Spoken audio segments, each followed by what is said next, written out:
A storm is brewing over the decision to grant military funeral honors to Ashli Babbitt, sparking a fierce debate about patriotism, loyalty, and the true meaning of service. Senator Ruben Gallego, a Democrat from Arizona, and a military veteran himself, is leading an effort to prevent the Pentagon from bestowing full military funeral honors on Babbitt, a participant in the violent Capitol riot on January 6, 2021. But here's where it gets controversial. This clash isn't just about funeral rites. It touches deep questions about how we honor those connected to one of the most polarizing events in recent American history. Gallego, who has openly criticized the Pentagon's recent move to provide such honors to Babbitt, plans to introduce legislation this week aimed at explicitly barring these military accolades from being awarded to her.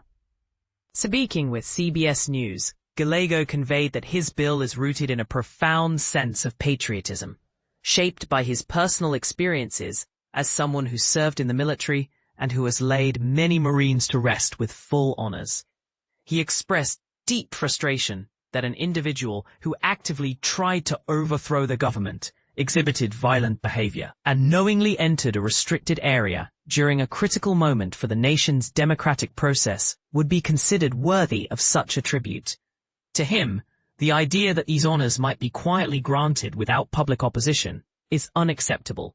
He emphasized his commitment to transparency, vowing to expose any officials who support what he labels as traitorous actions by Babbitt. Gallego's formal resolution underscores why he believes Babbitt does not deserve these honors. According to the resolution, she attempted to force her way inside through a broken window of a door, where a Capitol police officer intervened to protect lawmakers and staff who were trapped nearby.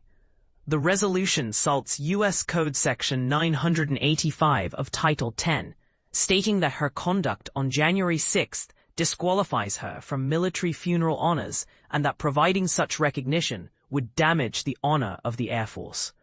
Beyond legislation, Gallego has also been active on social media, expressing that these military honors are meant for those who defend the Constitution, not for individuals involved in rebellion.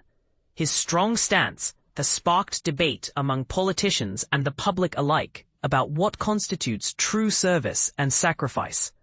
Ashli Babbitt was one of the rioters at the forefront of the Capitol breach, specifically seen attempting to crawl through a shattered window near the House Speaker's lobby during a chaotic evacuation of lawmakers and staff.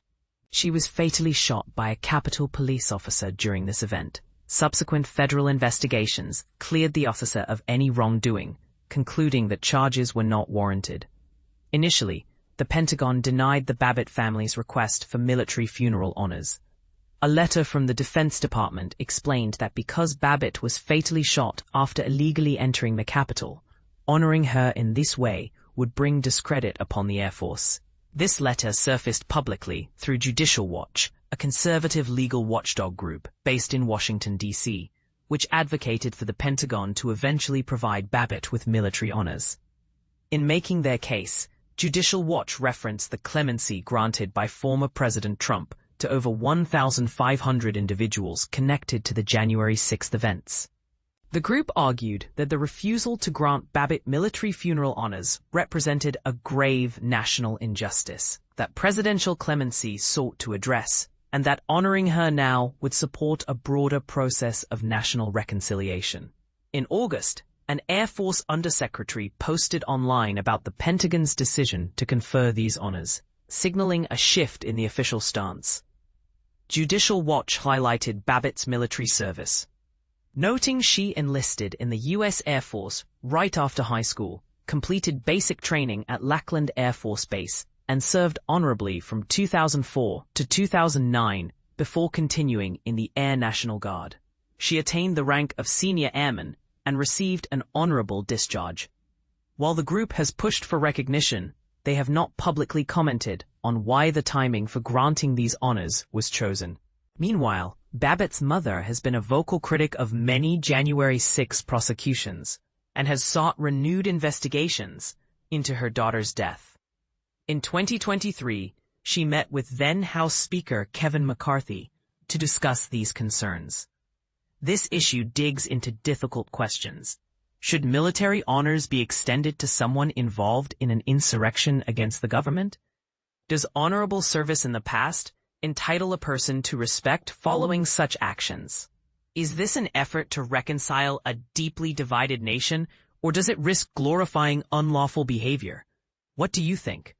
Are military funeral honors a right earned only by those who uphold democratic principles to the end? Or can they be reconsidered in complex cases like Ashli Babbitt's? Share your thoughts. This debate is far from settled.